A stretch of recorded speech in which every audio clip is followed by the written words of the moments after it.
Good evening, good afternoon, and good morning, everyone. Welcome to Student Port's speaker series. My name is Serena Ding, and I am the co-founder of Student Port, a global online community of over 1,500 ambitious Gen Zers featuring over 200 student-run organizations, startups, and initiatives. This is where you can brainstorm about new ideas, find project teammates or business partners, and learn from each other. On behalf of the Student Port team, welcome to today's dialogue with Ms. Sonya Sepahban. To ensure the quality of this live event, please have your microphone muted until we are open for questions, but feel free to submit any questions or comments you have via the Zoom chat at any time. I am very honored to be your host today and am very pleased to welcome Ms. Sepahban as our special guest tonight. She started as a NASA engineer and astronaut wannabe, and she is currently the CEO of Our Office Incorporated, a category-defining leader in the emerging diversity, equity, and inclusion space. Prior to Our Office, Sonya was a senior executive at numerous Fortune 500 companies with significant global responsibilities. She has held numerous board seats and advisory roles at tech startups, investment funds, and nonprofits. And she is currently serving on the board of directors of Cooper Standard, a publicly traded automotive company. Sonya has been recognized as a leader and an innovator throughout her career, most recently as Technologist of the Year by the Women of Color magazine, and as one of the most influential corporate directors by Women Incorporated magazine. Sonya has a passion for mentoring entrepreneurs and aspiring professionals, and she's also a private pilot and an avid explorer. So without further ado, let's please welcome Ms. Sepahban. Hello, everyone. It's really wonderful to be here. Hello, Serena. Hello. All right, so to get started, you've had a very unique and impressive career since you started off as an engineer at NASA, wanting to be an astronaut, and that itself is quite a story. So I would like to go back to where all of this started. Were you always a STEM girl? And what made you choose chemical engineering as your undergraduate major? Yeah, that's a great question. Again, it's a real honor to speak with all of you, and thank you for what you do. You know, bringing all this community together. You are the future, and so I really look forward also to your questions as we go forward to be as helpful as we can to yourselves. To answer your question, Serena, you know, I was very little in ancient times when I saw man, you know, land on the moon. And when I did, my mother tells the story that I looked at that and I looked at my mom and dad and I said, that's what I want to do. And they were quite surprised. You know, they were like, sure. Why would that be? To this day, I think she wonders why I ever wanted to do that. But it just seemed to me that that spirit of exploration was always in me, the spirit of adventurousness. I always was curious. I have a huge sense of curiosity.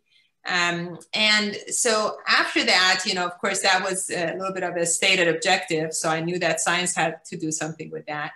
And in fact, I think for all of you listening today, you know, of course, you should follow your passion. But if you have any interest in sciences, I should say, you know, please follow it. Please give it a try, because everything we do in life, if you think of, you know, from the cars we drive to the houses, the energy, the climate, the cell phones, you know, all of the cool apps, it's all science that makes it all possible, right?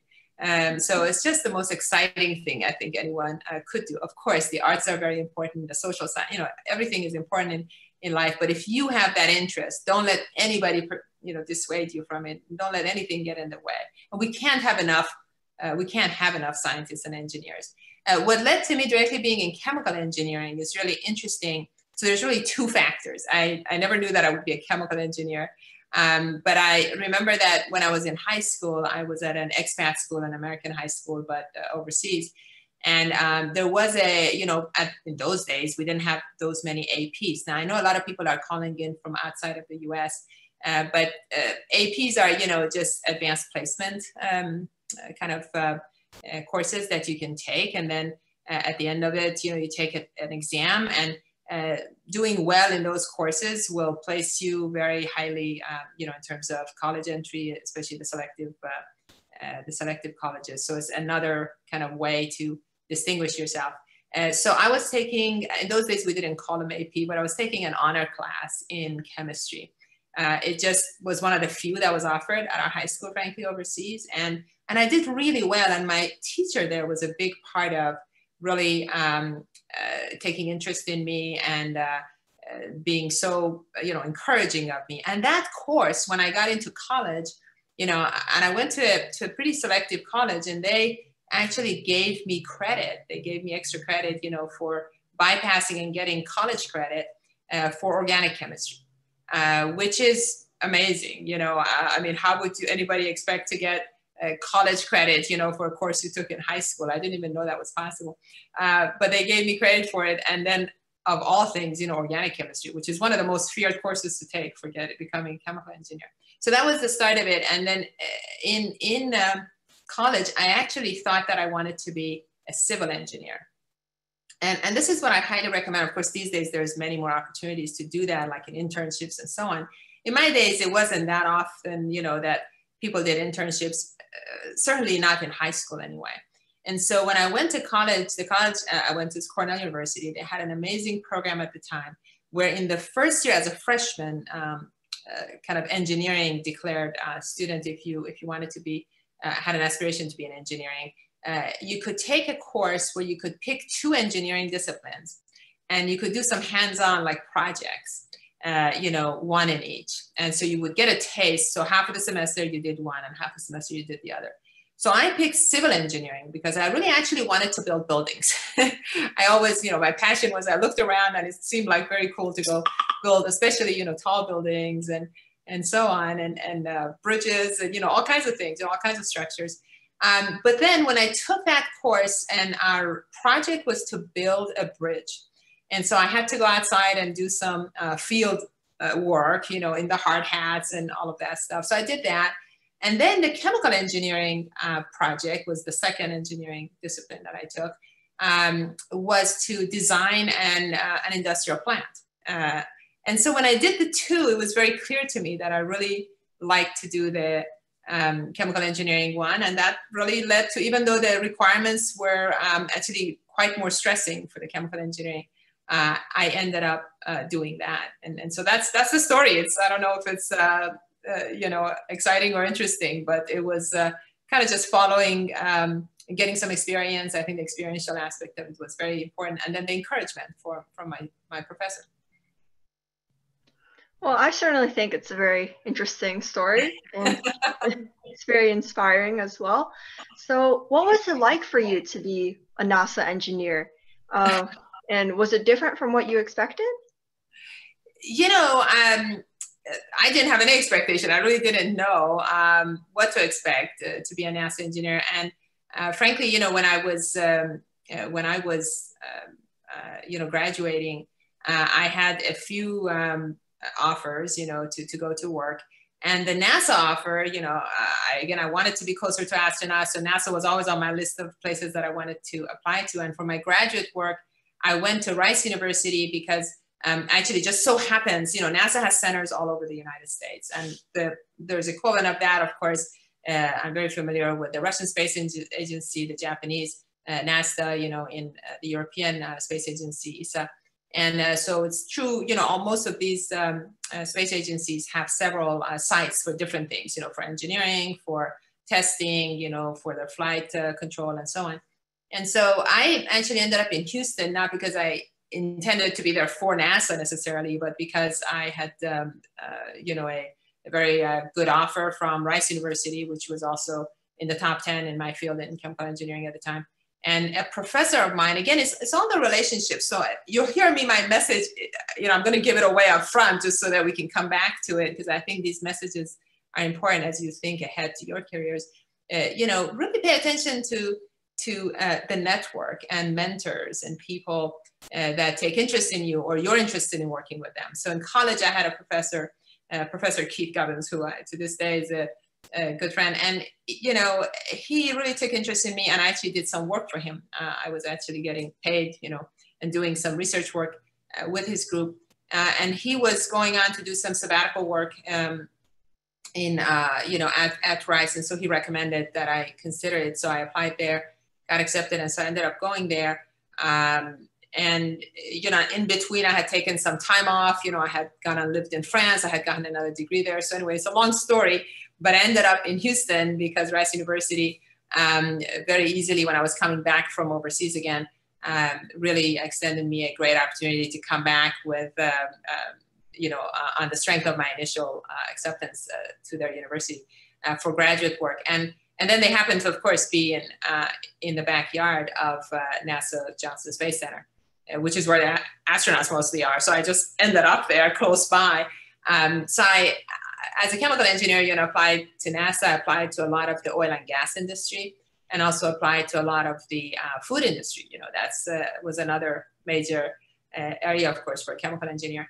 And I tell you that the NASA offer, it wasn't actually directly NASA at that time, it was with Lockheed Martin.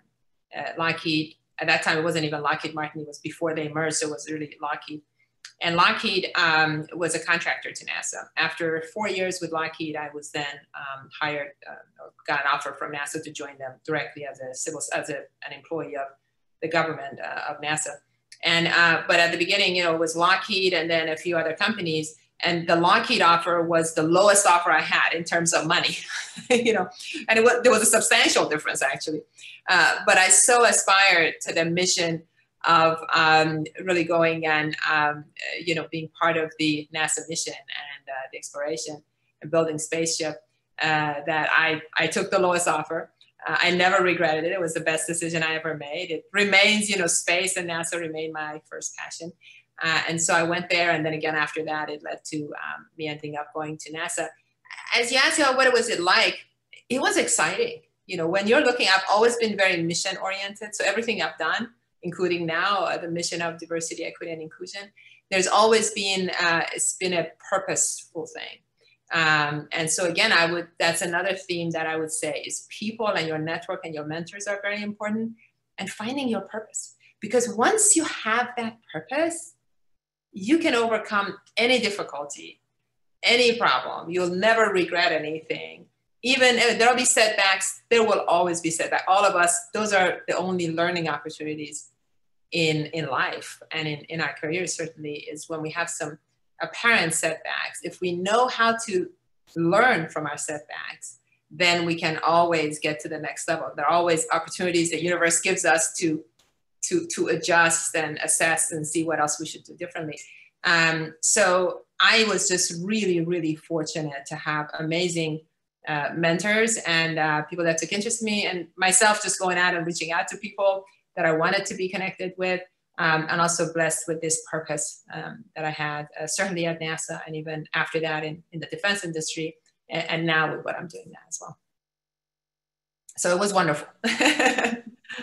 Well, it's also that's really cool that you took the lowest offer, but you followed your passion, even though it may not have seemed like the best choice at the time. It's very inspiring to hear as well, I'm sure, for a lot of people today.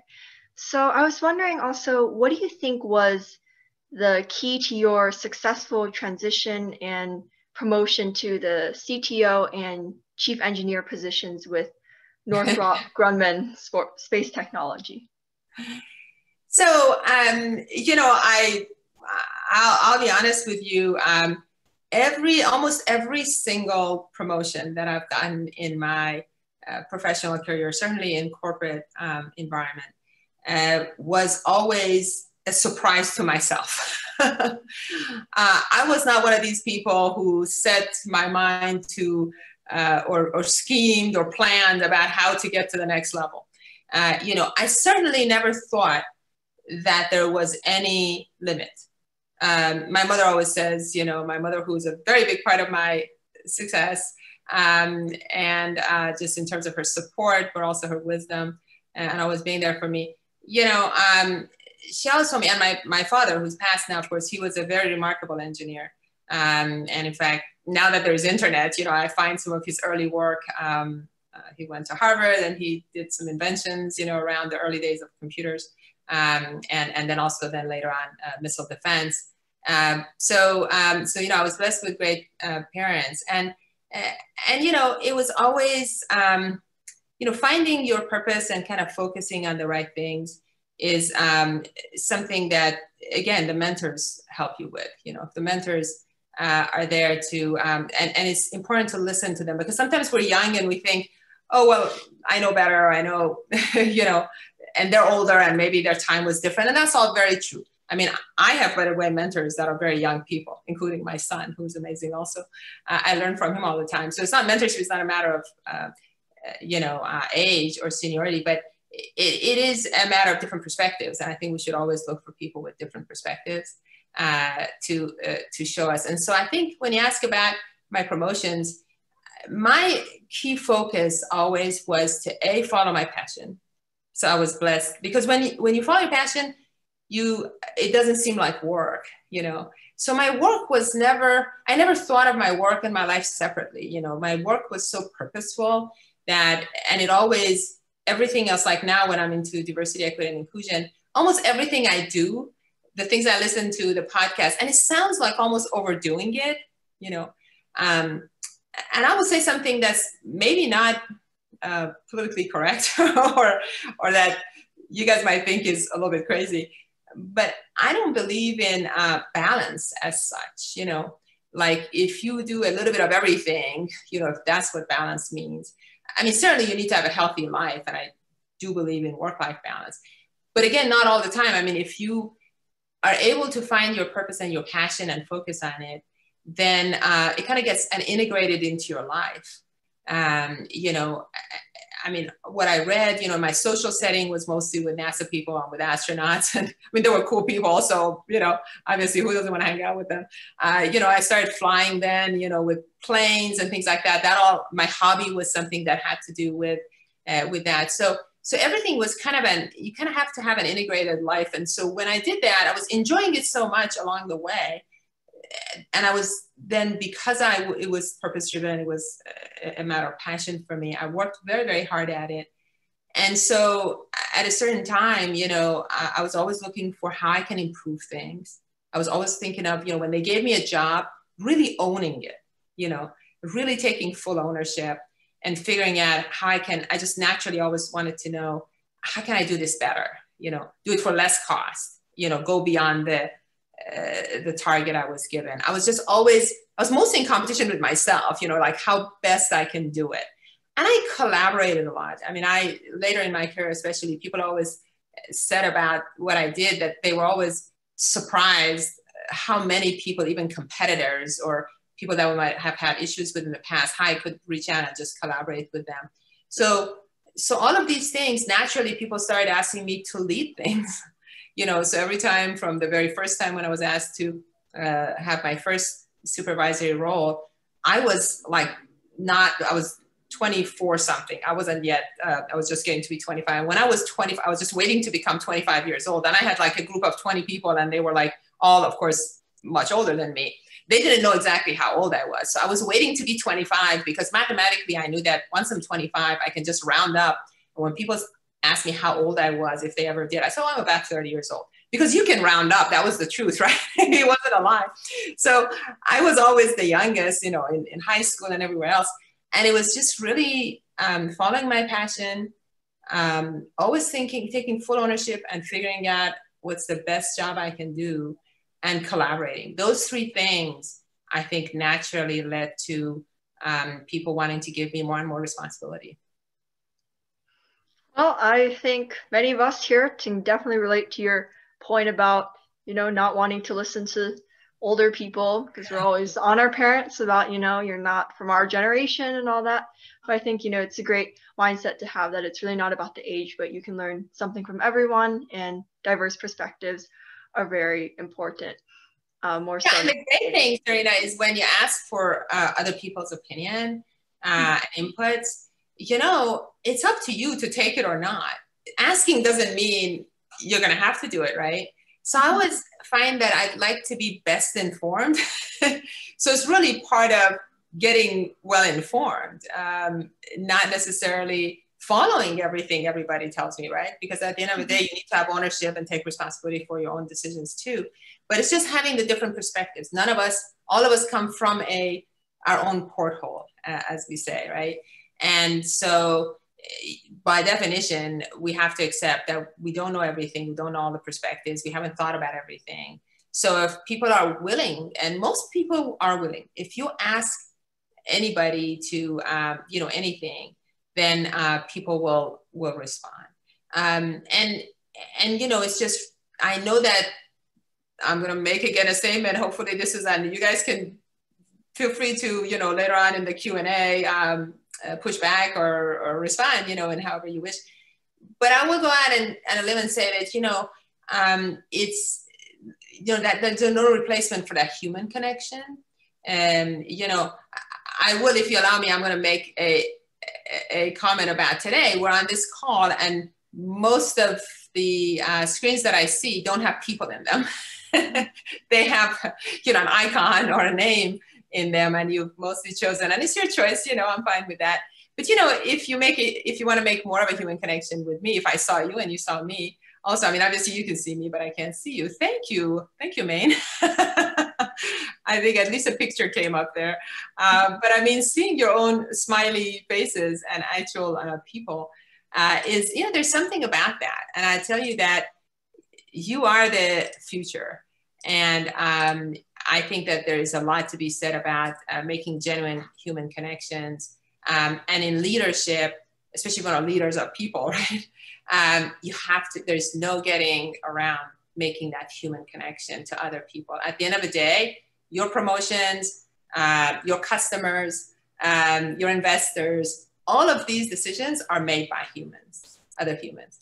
And so that connection, I just can't overemphasize how important that is. Mm-hmm. Yes, especially currently, because it's very easy to turn off your screen since we can't physically see each other. I think that's, very important to remember that, it helps keep us connected if we can see each other and, interact kind of face to face, even though we're not really face to face. So I would now like to talk a bit about your work at General Dynamics, because I know there's a lot of people here that are probably very interested in the defense industry and in weaponry and stuff like that. Oh, really? Okay. I think so. I mean, I think because we all watch a lot of war movies and action movies growing up, and it's very cool. So, and you especially, you're very inspirational for the young generation, particularly girls, because you were the first woman to be appointed to a senior executive role at General Dynamics, a Fortune 500 company. So, what was that like? Did you face any prejudice, as the first woman? And, what was your general experience like? So I'd love to tell you that story because it's a great story. And General Dynamics, is a great company. The division that I was at, to be clear, was General Dynamics Land Systems, which at the time was the largest division of General Dynamics.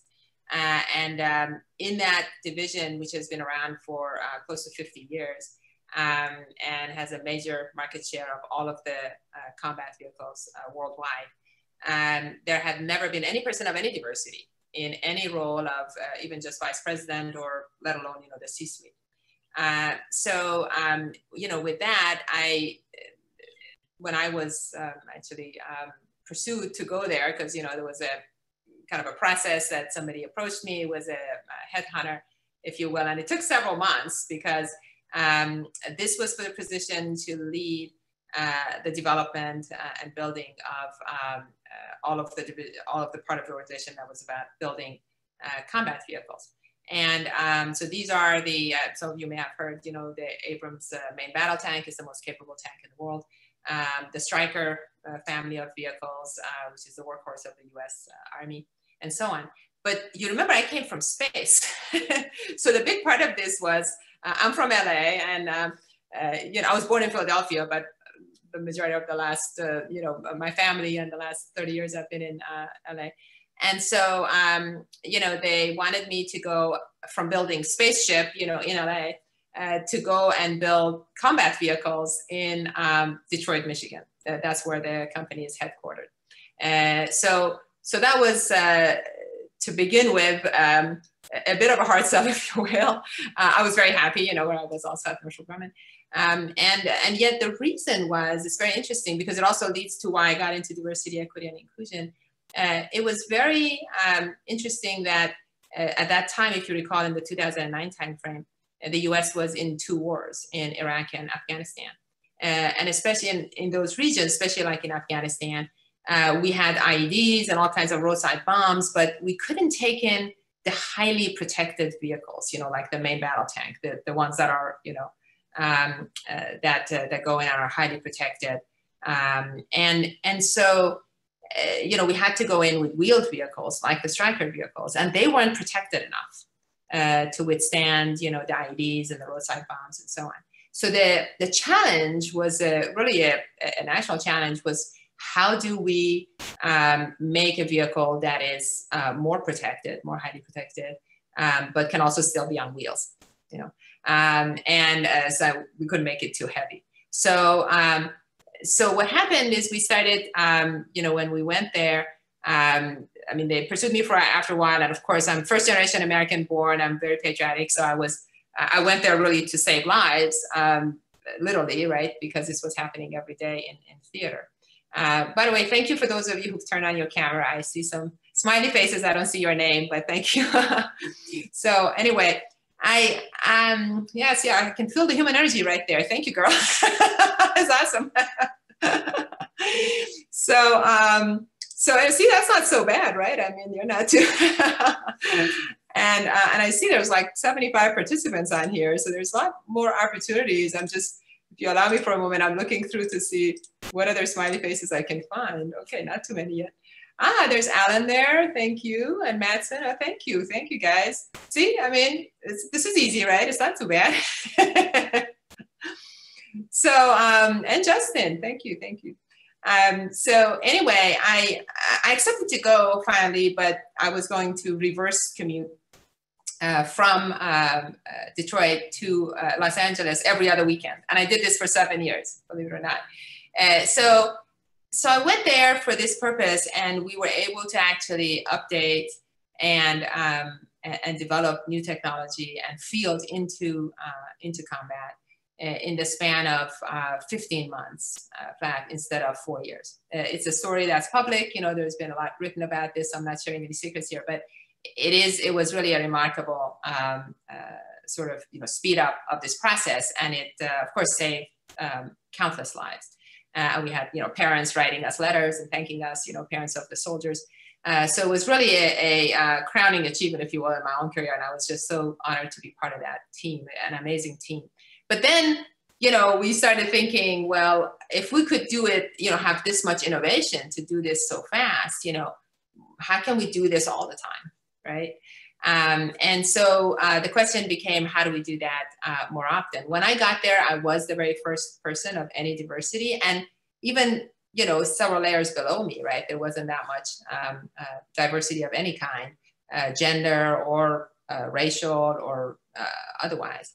So we set our mind to try and improve diversity, equity, and inclusion, mostly, diversity of thought and diversity of backgrounds, and bring different kinds of people to be more innovative. So that's really what drove us, was the innovation. Now, you asked initially, so I can tell you later the story of then how that led me to then start focusing on diversity, equity, and inclusion. But that's kind of the beginning of why I started focusing on it, and then what happened afterwards I can tell you later. But to your question of when I got there, not only I didn't have any discrimination, it was interesting because after I had accepted to go, I was having I made a couple of trips before I actually moved there for just having some strategy sessions.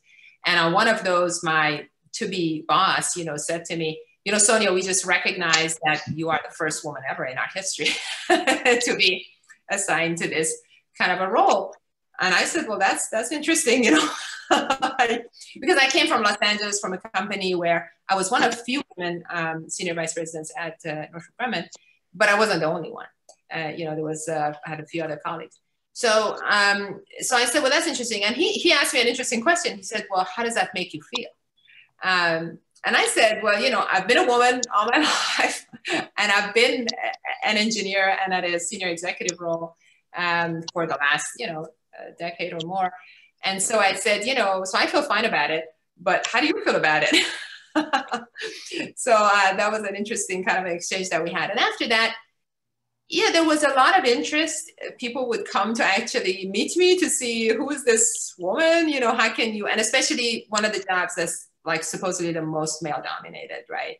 To actually manage the whole combat vehicle development and engineering and all that, and the production of the prototypes and so on. So it was interesting. People would come and interview me and talk to me, and I wasn't used to all this attention because, you know, I'm an engineer at heart, and I quickly got used to it, of course, and I started, you know, I realized that people told me that it would be a good model for other people, and people had a lot of questions, you know, so I got used to doing a lot of what we're doing now, frankly, because of that experience. And I was delighted to do it because I know that you can't be what you can't see, right? There's a saying. And so I'm happy to the extent that I can contribute to that. At this point in my career, I'm always happy to, you know, whatever benefit it brings to do that. But no, I didn't feel, but some of it is also my perspective. I've never felt that way. Were there some inappropriate things? Yes. Should that be corrected? And is there unconscious bias? Absolutely. And now I better understand that, especially because and I'm not saying that but I'm saying that there was also something about, I was always a tomboy. I always hung out with the boys. I had two brothers, you know, climbed the walls with my brothers.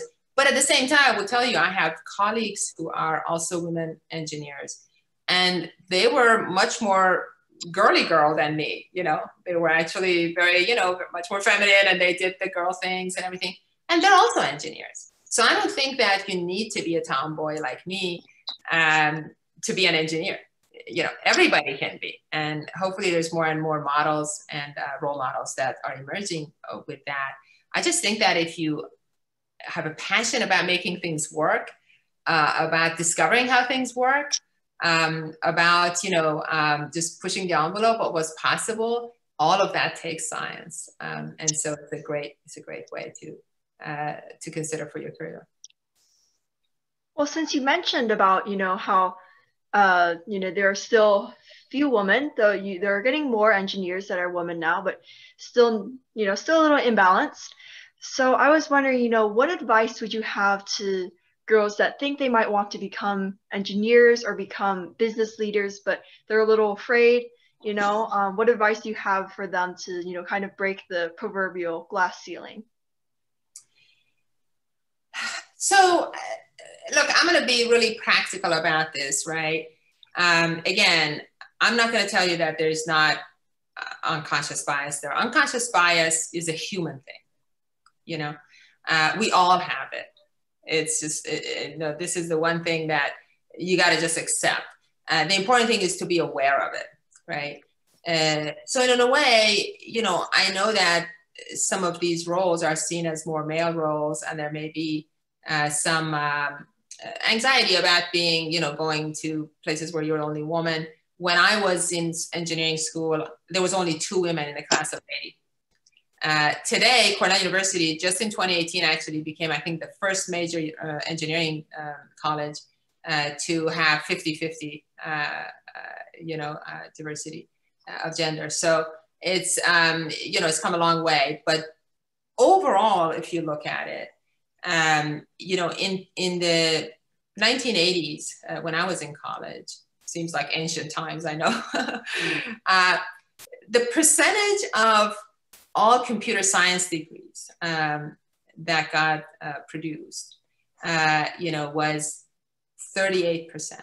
So 38% of all computer science degrees were women. Now, back then, we didn't call it, you know, it wasn't an engineering school. It was, a lot of it was in math departments, you know, computer science was. And then something happened, because now, you know, going forward, you come to, you know, in the 2016, 2017 timeframe, and that number has dropped to about, believe it or not, you know, it's dropped to 18%. So there's something social that's happening, when routinely, when there is aptitude tests and interest tests, not just aptitude, but aptitude and interest tests, that there is, you know, equal abilities, equal aptitude, and equal interest by girls and boys, and different races, and different sexual orientation, and different disability, you know, abilities, and so on. So I think that the most important thing is, I think, is two things. One is to know that if you have the passion for it and you want to do it, that is absolutely possible. I know in different countries it's different. There's some limitations in some countries. I've lived all over the world. And so it's unfortunate. And this gets me to the second part of it. You also have to choose wisely, right? I think that in some arenas, there's no choice. Like if you wanted to have a certain career in the military, you pretty much have to go to West Point. And I'm not, actually, I don't remember what the percentages are now at West Point. And sometimes you must do that. But if there is a choice, you know, there's different universities, there's different companies, certainly for companies, when you go to work somewhere, you know, it's good to research and see, is this an inclusive place? You know, why put you, unless you have to, sometimes you have to because there's only one school, one company, one, you know, whatever it is you want to do. And that's another matter, right? But most of the time, I think that there is a choice. And I think that there are companies, there are organizations, there's schools, there's countries, you know, just, right, that pay more attention to this.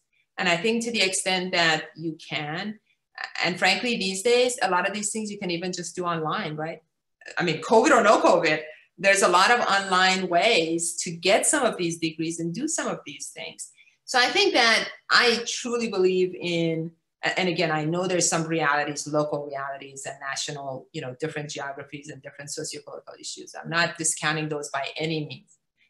But if I'm to say something general enough for this setting, I would say, if you have the passion for it, go for it.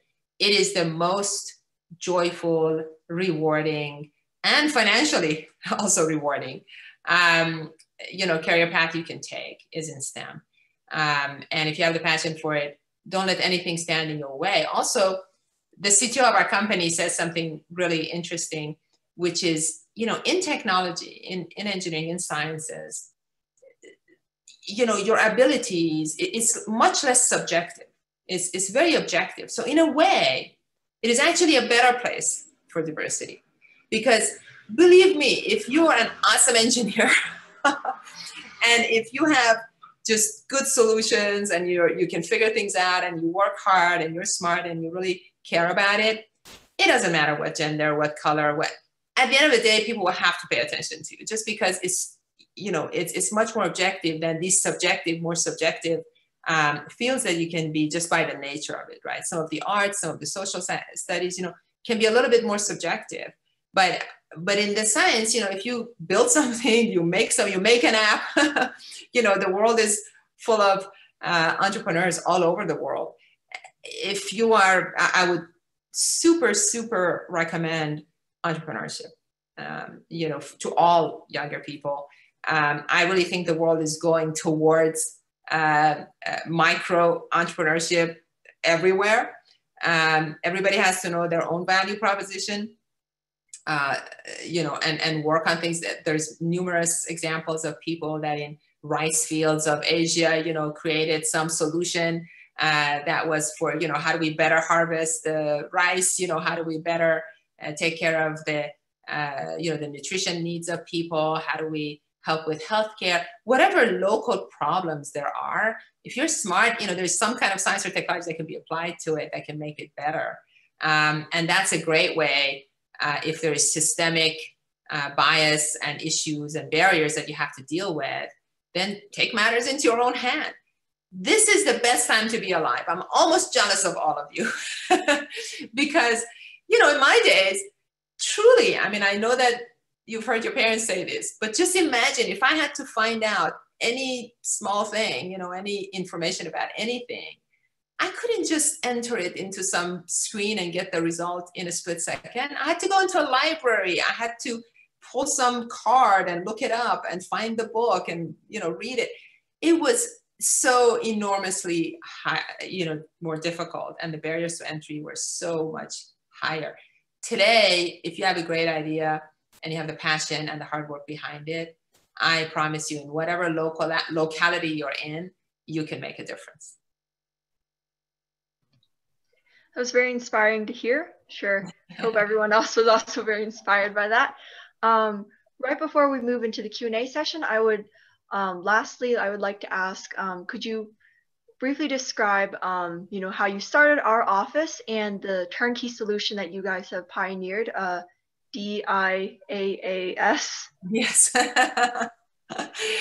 Have you guys? Okay, so I don't know how here you can show your hands since most of the faces we can't see, but I assume that you have heard of SaaS, software as a service, right? There's no. Okay, so software as a service, SaaS, is a pretty known thing. Yeah, thank you guys for, again, some of you like Stella and others turned on your, and Mackenzie. Again, Lilana, thank you. It's beautiful names too. Thank you so much for showing me your beautiful faces. That makes me feel like it's much more rewarding this way for me. And so thank you for that. But yeah, and then we have Sandy there. Yeah, we have other people turning on their maybe their cameras. So, as I said, so here I was at General Dynamics, as we mentioned, and so I was trying to improve diversity, equity, and inclusion, and again, driven by this strategy of being more innovative. And so about 6.5 years, I tried to do that. We did all the kinds of, initiatives and coaching and training and so on. And we made some progress, but really not to the point that we really wanted to make progress, not really in line with the kind of resources and time and effort that we spent. So years later, and then after I left, within a year or two, a lot of it had started unraveling, not because anybody was trying to unravel it, just on its own, because there was not like an executive like me, just like fully focused on it. So I realized that I had done a poor job.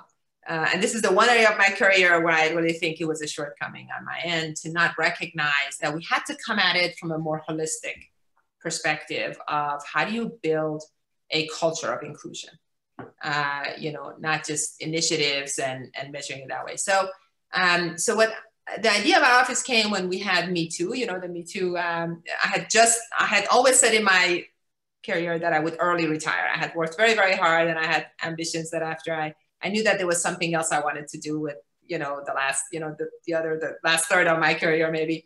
And so I had always said that I would work until, late 40s, maybe 50, and then retire early and then do other things, I mean, there's like so many languages I want to learn, so many musical instruments I want to learn. I'm learning an ancient musical instrument from my fatherland, that none of you have ever heard about, but I play this string instrument. So there's all these, I love to ski, and I want to just ski all the time. So things of that nature, which if you work full time, you can never do these things, right? So I knew that for a little bit there, for about 6 months a year, I started just sitting on company boards. I sit on some public company boards, and also investing, in startups and technology and so on. It was a really nice life, but then, the Me Too happened, and a lot of this, especially in the United States, if some of you have heard, with Weinstein stories and all these things coming up, and BLM was starting, the Black Lives Matter movement. And so, I had an idea that I kind of knew why, in hindsight, we didn't achieve all of the objectives that we wanted in diversity, equity, and inclusion. And again, it came down to having a culture perspective. Now that's easier said than done. So how do you build a culture of inclusion, right? And so what we like to say is we decided that we needed to kind of do a package of what we call the 3 Ps, a professional that has expertise and experience, a process that's proven for doing that in a methodic, systematic way to get results, and then a platform, a technology where you can have your defined key performance indicators, and like a hub where everybody can go. It also has a little app. It's called the Culture app. It's interesting. If you go to our Facebook page, we just created a Facebook page. We didn't have Facebook. You can go there and you can like it, and then we can tell you more about this Culture app. It actually sits on your phone also, and you can just talk about diversity, equity, and inclusion, and all kinds of, culture, workplace culture types of things. It's like a social media. thing for employees to also interact with. So it's got all of these aspects. So it's a turnkey solution in that it provides all the 3 Ps. And all of it is on a very easy subscription-based program. So it's companies pay a monthly fee, you know, a few dollars per employee per month. We do have global customers. And so we come in there and help them first, you know, build a plan and decide why they should focus on DEI, you know, what they're going to do specifically towards it in the next 12 months, and then how to go about that. And then after that, we launch the technology for them, and the DEI professional also stays with them throughout their journey. So we try and make it as easy and productive as possible for them. And it's a little bit different, you know, for each organization. You have to kind of understand the organization, what's important to them, what works, and then to help support the organization. Because many people want to do this. You know, 97% of the organizations BCG found have some kind of DEI program now, especially the ones that are US headquartered and in some other countries as well. But only when they looked at the people that these programs were supposed to benefit, only 25% said it benefited them. So you have 97% of the companies trying to do something about it, spending a lot of, you know, time and money, kind of like I was myself in my last role, and only getting 25% benefit. So there's a big gap, right? Big opportunity to improve that. And that's what we're about. We're about closing that gap so people get more benefit. All right, well, that is also an amazing story. And I hope the students today will take your experiences and, you know, learn from that and, you know, pioneer their own solutions to problems they see in the future as well. So before we open for questions, I would like to take a quick moment to recognize someone in the audience. Justin from New Jersey is turning 10 years old today, and his dream job is to become a NASA scientist. So happy birthday, Justin. I know you are very interested in aerospace and you have attended a camp on exploring Mars.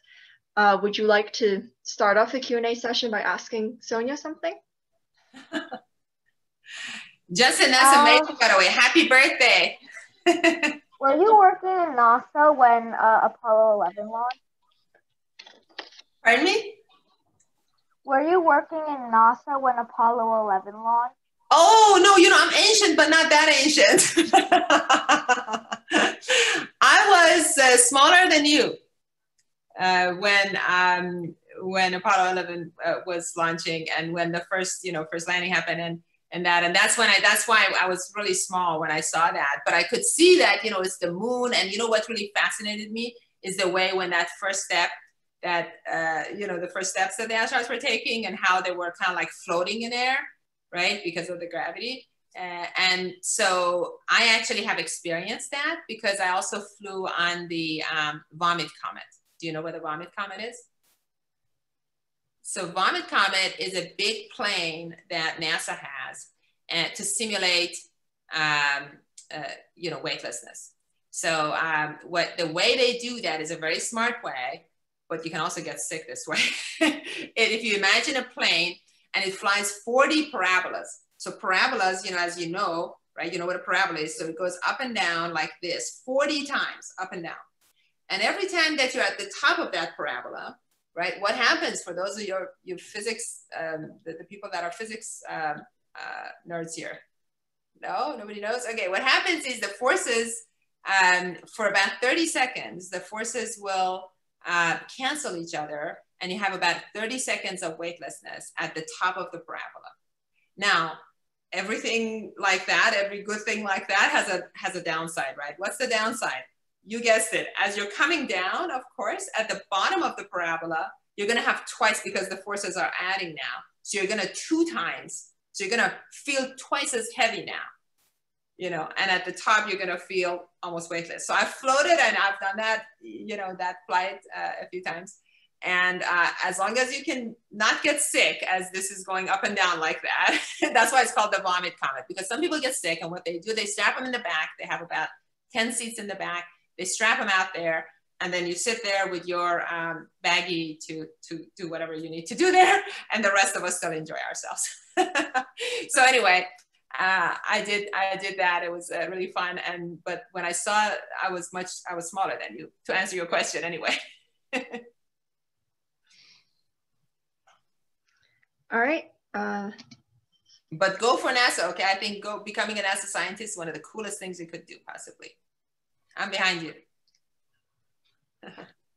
All right, so now let's open for questions from our audience. If there's anyone that wants to ask a question directly, you can feel free to unmute or type in the chat that you would like to unmute and ask your question. And now, but I know that there are some questions submitted in the chat or submitted to me privately, so I will pull those up and try to ask them. Let me see. Okay, here's the chat. I see a good question there. Did you take business classes before you became a company executive? Would you like me to answer that, Serena? Is that a good question to answer? Yeah, sure. Go for it. So actually, yes. I also have an MBA.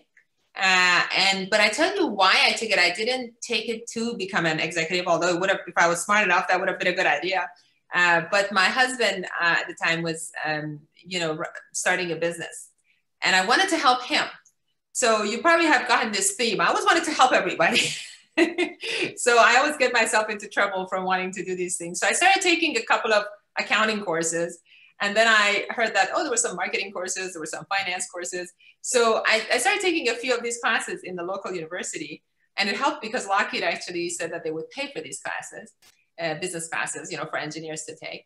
And so they were paying for it, and I want to recognize that. That's another good thing you should look for, companies that pay for you to go to school. I did it, of course, at nights. I worked full time. And then pretty soon they said to me, well, you could get an MBA now because you're, kind of close to it if you take a few more classes. So I'm like, well, that's not a bad idea. I'll get an MBA too. And so I think, without knowing it, I think it is true that it helped me. Because you do have to become an executive, you really do have to have a business mindset as well as your technical skills if you start as an engineer anyway. I think that business is a great combination with other skills. On its own nowadays, you need some kind of a hard skill, some kind of specialty. Not that, you can also just take business, of course, but in your age group and as you're growing up and really looking ahead at your college careers, I would highly recommend a hard skill, again, if you have the passion for it. But even if you like, art and you become an artist, still some business is always helpful. And most of that, you don't really have to go get an MBA anymore. I wouldn't really recommend that highly. I would say just find a course online. There's just so much. You can learn most of this on your own, just sitting from the comfort of your homes. And a lot of times for very, very cheap. All right, so I think someone earlier submitted a question to me privately, and their question was, have you ever had to supervise someone with better technical skills than you, and have you ever felt intimidated by that? Oh my God, many. That's such a great question. That is such a great question. I had most of my career, because early in my career when I was a working engineer and more of a hands-on engineer, I had, people much older than me. So clearly they were more experienced than me, Now I was extremely hardworking. And again, I always tried to help them, and then later as I became more and more of an executive role, then I certainly had people who had other specialties than me, who knew a lot more about specifics of like when I was the program manager. I don't know if you've seen the movie Gravity. For those of you who have seen that movie. So Gravity, where Sandra Bullock jumps into this capsule to come home because there's a big disaster on the space station. Well, that was, I was program manager for that. At that time at NASA, it was called the Short Crew Return Vehicle, the ACRV program. And then we went with the Russian solution. I was there when we selected the Russian solution for the Soyuz capsule to become the rescue vehicle from the space station. So we negotiated that contract, and then they did a lot of development, and we were, of course, managing that effort. So when I was doing that, when you're managing a whole project like that, a vehicle project, there's all kinds of engineers of all kinds of capabilities and different kind of specialties, and certainly many PhDs. When I was CTO, I don't have a PhD. I switched from a PhD program when I was at Berkeley to an ultimately I got an MS and an MBA. But I had mostly PhDs working for me. And I had so much respect for them. And you know, my perspective was I was never intimidated by them. There were some who tried to intimidate me. That's for sure. Especially, you know, older gentlemen who probably didn't think this young girl, you know, managing them 20 years younger than them was you know, that awesome for them, right? But what I always took, you know, I always have had this perspective of the servant leader. And you know what? I actually think true leadership is always servant leadership. Even my current company, you know, the things that I do, I'm the CEO, but the things I do, I always ask my team members what they need. I always do the things that nobody else wants to do. You know, in addition to being the CEO and doing all the things I need to do, working with investors and the customers and so on. But, you know, there's some menial tasks that nobody else really wants to do, or, you know, we don't have a full-time secretary yet because we're a startup, you know. So I do those things because I think that's the essence of leadership. You know, essence of leadership is how can you, this has always been our perspective, how can you remove barriers from people, you know, from them achieving and realizing their full potential. If you value that more and you enjoy more seeing others progressing, and you take joy in the collective achievement of the purpose. To me, the purpose has always been greater than everything, all of the constituent parts of it, including myself, truly. And that's why I started out with saying, choose a life of purpose, because that's the key. When that is true, everything else seems to work out, you know, for most people, not just for me, for most people, because you're all focused on that purpose. So you will collaborate, you will help others. And in turn, when you do those things, those people will like you and will want to work with you and will work for you. I've had, you know, a couple of instances where there was truly a national expert when I came in was like, you know, who are you? You know, and why are you my boss? Why do I have to even talk to you, right? I mean, this kind of a perspective, right? And to when I was leaving, and they're even 10 years later, they write me letters, you know, and I always ask people to just give me a chance. You know, if I'm talking about, let's manage this in a new way. Sometimes I had to make hard decisions. I had to sometimes cancel some programs, some technology programs that somebody, a PhD who had been working on this for the last 20 years was very attached to. So, you know, sometimes I had to make people unhappy. But at the end, I think people saw that collectively, it was never for my personal gain. It was never putting myself first. It was putting the organization first. And I always took the time to explain to them. Now, if they chose, you know, at the end of the day, you can't make everybody happy either, by the way. My aim has never been to make everybody happy. It's been to do an honest, good job of helping my team and being there for them, and making sure that I removed barriers for them and promoted them, you know, as best as I could. And most of the time that works really well, because over time, when I do that consistently, they could see that I'm really there for them and I'm there to help them, not to compete with them, and not to hurt them in any way. So I know we're almost at 8 o'clock, but we still have a few questions left. That's okay. Yeah, I can do a couple more. All right. So I think earlier Chloe asked, what does a chemical engineer do? That is a big question. You know, one of the things I really loved about chemical engineering was that there are many different kind of things you can do. At the end of the day, engineering is always, you know, there's always a few, in any engineering, a few different paths you can take, right?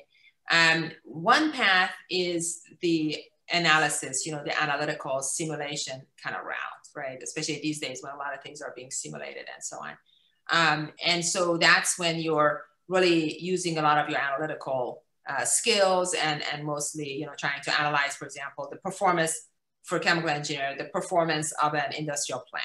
You know, how efficient is it? You know, what's the yield of it? You know, can we improve upon it? It's kind of very much of a process focus a lot of times. And then the products that we're developing, right? Sometimes can be from the perspective of, you know, how much material are we using? Could we improve that? You know, so things of that nature. The design aspect is designing, you know, the machinery, the tooling, the materials, you know, what goes into all of this to build that final product, whatever that product might be. And again, you look at anything right now, wherever you're sitting, anything you look at has some aspect of chemical engineering, because these things, you know, are made from materials and there's some chemistry of these things that are, of course you could say that I suppose with other sciences too, but that's why science is so great, because everything, there's some technology or science that has gone into it. And then, you know, you could also be into the manufacturing aspect of it, right? There's chemical engineers in manufacturing where you're in a factory, you're actually in that plant, in that industrial plant, on the factory floor. You know, you're worrying and measuring and making sure that the quality of the product being produced and, you know, everything that goes into the actual taking the design and making it real, right? And then there's always, almost invariably, a test and verification part of the job, right? So you have some chemical engineers that they're focused on testing. How do we design some tests so that we can make sure, especially in the initially when we design a plant, or initially we try and develop a new product out of a plant, you know, how do we test that what we intended to do is actually achieved, and we can verify the different parameters of it. So again, you can think of what do you enjoy more, because each of these has your daily life is, as a chemical engineer, the daily life is very different if you're an analysis person versus if you're, you know, an on-the-floor manufacturing person, right? Or if you're a design person. So you want to think about, now there's also people from these backgrounds. I mean, I think engineering background is a great background for almost anything. You see engineering background people that have gone into marketing and sales, you know, because they understand the product. They can also go, I was just talking about the technical applications of chemical engineering, but there's other applications, you know, in business development, sales, and marketing.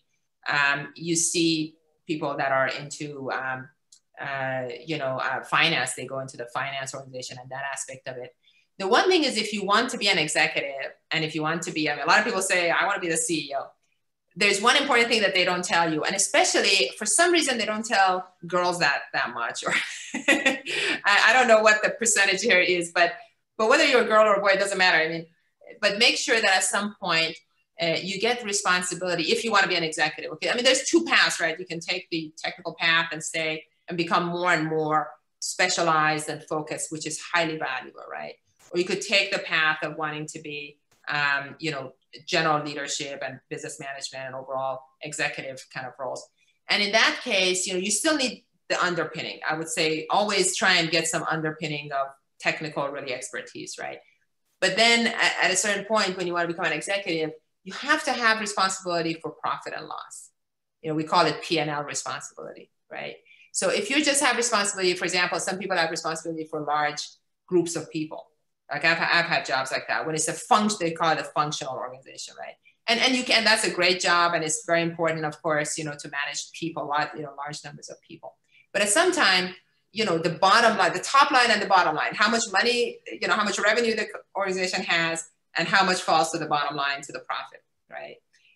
That responsibility for bringing in, you know, the revenues and then translating it into a certain amount of profit, that is a very important responsibility to have had, and experience to have had for executive leadership, you know, because at the end of the day, you're in the business of making the business successful. And it doesn't matter, even if you're a nonprofit, you're still a CEO of a nonprofit. Just because it's nonprofit doesn't mean that, I mean, they still have to stay afloat, right? They have to stay healthy financially. So that aspect of the financial responsibility for the revenues and the profits is very important. Then I think Mackenzie said that she wanted to unmute and ask a question. So Mackenzie, would you like to mute? That's even more special. Thank you, Mackenzie. I really feel connected now. I felt like it would be nice if one person could talk with you. You made my day. Thank you. Oh, thank you. I'm very glad. My question was, as a student aspiring to be a valuable member of a diverse and appreciative community, what can I do to create a culture of inclusion? Wow, that's an awesome question. That's an awesome question. Let me think about that for a second, because from a student, so let me answer for a minute, which discipline do you mind sharing with us? What discipline you like to go into? Sure. Actually, I am planning to major in psychology. I'm a senior in high school this year, but I have taken calculus, so I understood the parabola that you were talking about. Oh, good. I'm so glad about that.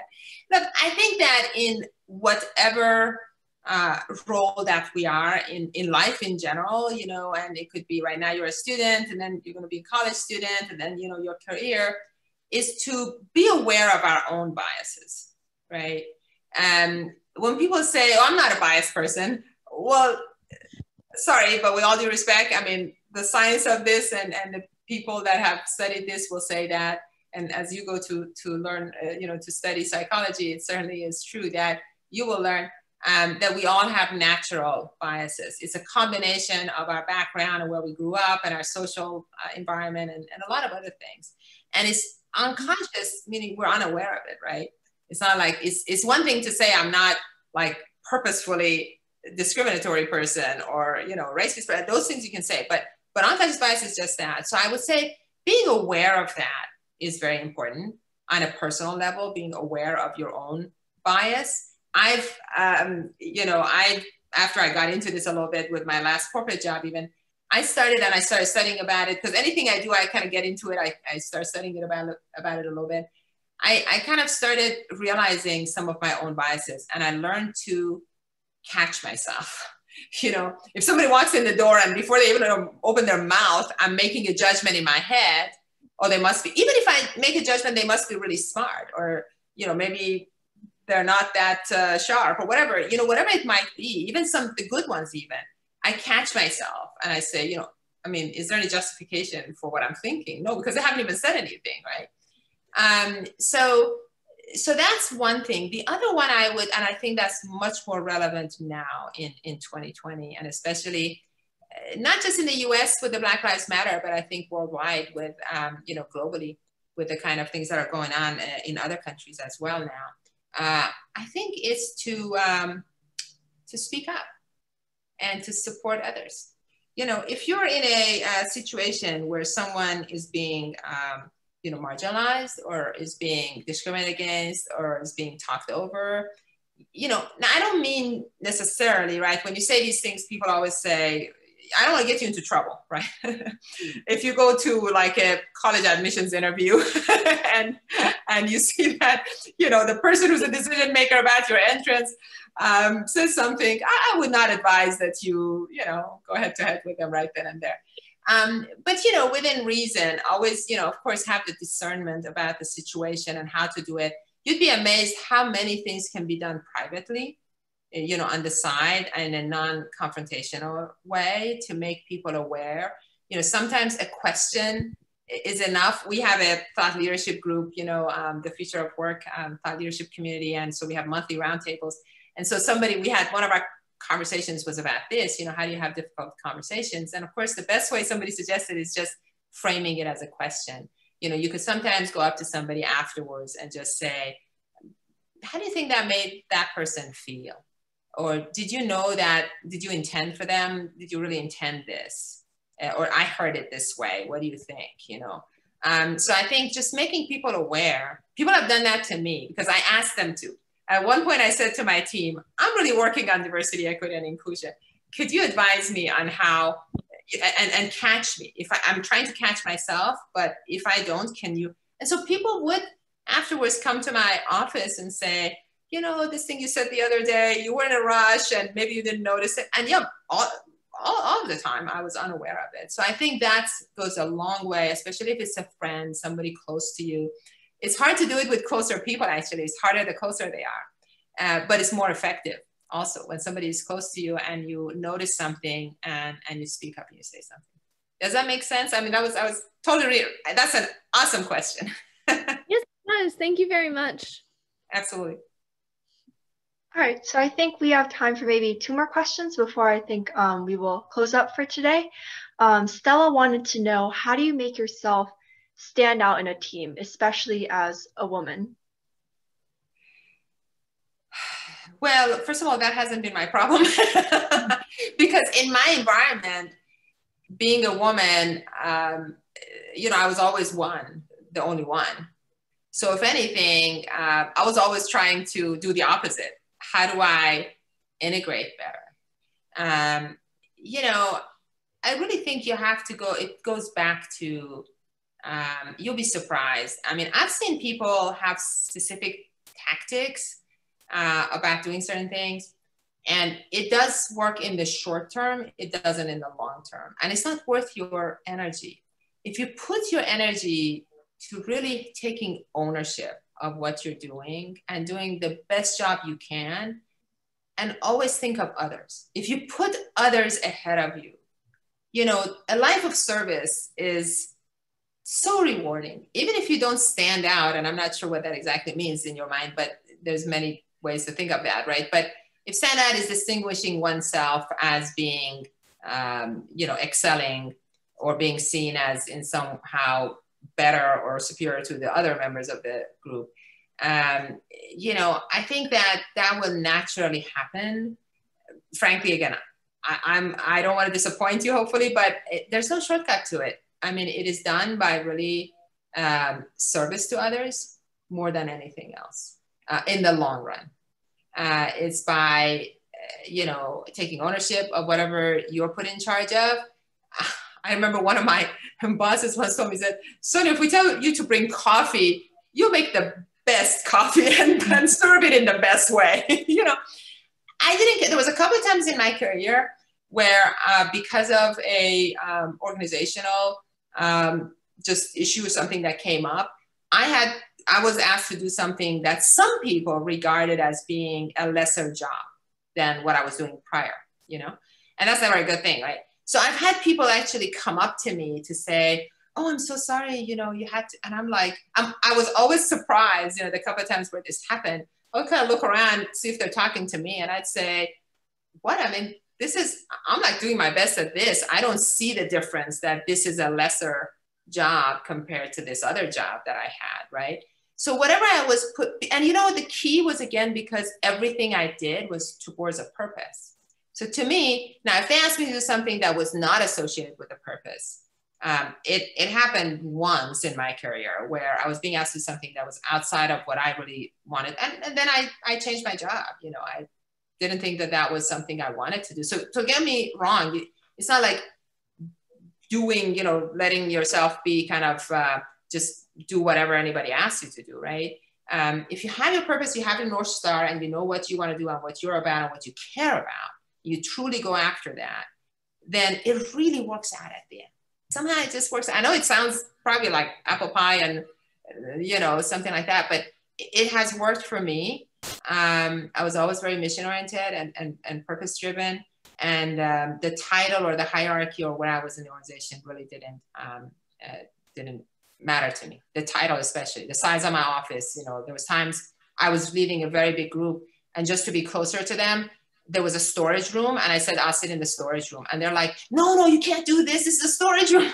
And I said, like, but this is like the only space that's available, and it's closest to the team. I'd rather be here than go to my big plush office that's like 3 buildings over, and I have to go walk back and forth all the time between the two. You know, I'm going to sit over here. So these things just didn't matter to me. And in the big scheme of things, they're not important. You know, what's important is what you accomplish. And those accomplishments speak for themselves. Well, that was also very inspirational, I think, you know, very, that was a great story to hear about. So the last question for today is from Alan. He wants to know, what is your next goal that you want to achieve? Oh, man, you guys asked some like big questions. Hard ones, hard questions.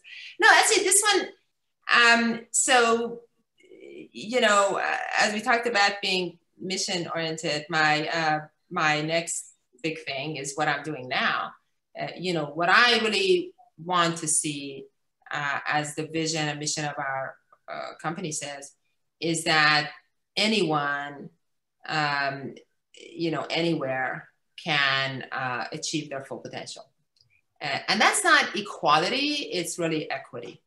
And to feel like they're included and they belong, because you can't realize your full potential unless you feel like you really belong and you're being included. I tell you, there's a very simple reason, and there's a STEM answer actually to it. If you're spending part of your energy in any setting to be something other than who you truly are, because if you wore your hair differently, or you dressed differently, or you spoke differently, or you hit certain part of your life, that would be more, you would feel more included and more that you belong there, that was how the environment was, then that energy is wasted, right? And so that energy is not creating anything, right? So by definition, you're not realizing your full potential. So I would say that it is what I'm working hard towards is to give, because most organizations, most companies, and other types of organizations, nonprofit, government, and otherwise, they don't realize they're doing that. I can't imagine any organization, there may be an edge case or two, but in general, worldwide, anywhere in the world, where a manager or a leader comes to work and says, I don't want people to feel included. I don't want people to feel like they belong, right? I want to exclude some people. It's never the intent, It just happens because they're not careful. They don't know how to go about it. They're unaware. And so our job and what we're trying to do with D&I as a service, or DS, as we say, DS versus SaaS, is that we try and remove the barriers, make it easy, give them the tools, give them the expertise to do that. So more people, ultimately, so that more people can come to work being, or if they're working from home, however they're doing it, that they feel fully included and that they belong. And it's about them engaging, and sharing their authentic experiences and having authentic conversation. And it's about their organization having the resources and the tools and the data and the expert help to provide that environment. So that's what we're about. I'm going to do it. If it's the last thing I do on earth, it's the rest of my life, however long it takes.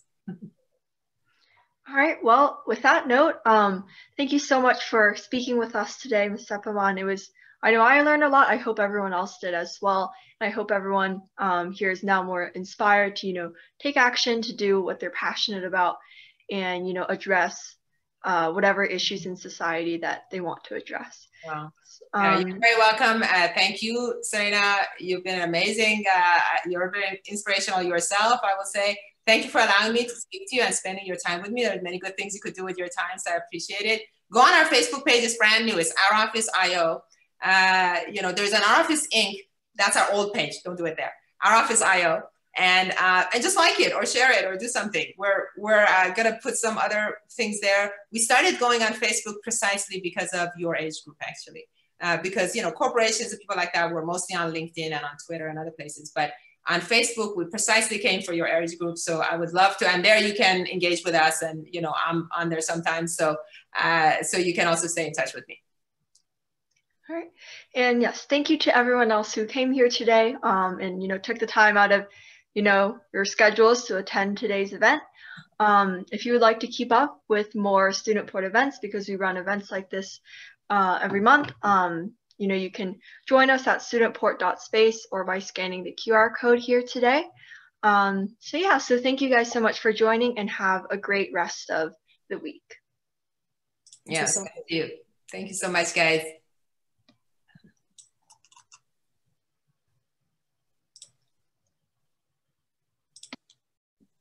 Thank you. I also missed, what was the name of your Facebook page? Oh, I'm sorry. Yeah, I'm glad you caught me right before I was going to say, click the button. The name of my company is Our Office, OUROFFICE, just like Our Office, IO. The website is ouroffice.io, and then on Facebook is Our Office IO. Wonderful. I think I found it. Thank you very much for your presentation. Thank you so much. Appreciate it. Thanks again, guys. Bye-bye. Thank you. Goodbye.